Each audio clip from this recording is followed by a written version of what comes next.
Deoni police station हद्दीत एका गावात दुसरी वर्गात शिकणाऱ्या एका चिमुकलीवर नराधामाचा अत्याचार. देवणी पोलीस ठाण्यात गुन्हा दाखल.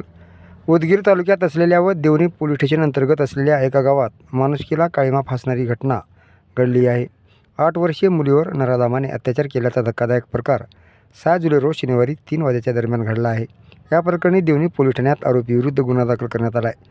पोलिसांनी दिलेली माहिती अशी की देवणी पोलीस स्टेशन हद्दीत एका गावात दुसरी वर्गात शिक्षण घेत असलेल्या 8 वर्षीय अल्पवयीन मुलीवर गावातीलच आरोपी बाळू उर्फ श्रीकांत अप्पाराव डब्बे वय 40 वर्ष या नराधामाने मुलीस घरी बोलावून बलात्कार केला. सदर पीडित मुलीला वैद्यकीय तपासणीसाठी उदगीर येथील सामान्य रुग्णालयात दाखल करण्यात आले.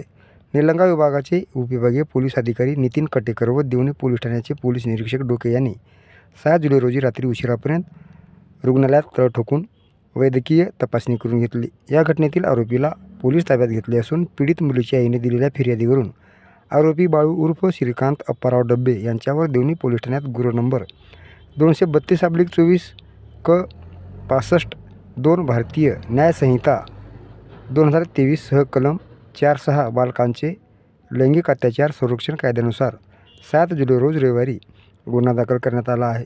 अधिक तपास पोलीस निरीक्षक डोके हे करीत आहेत.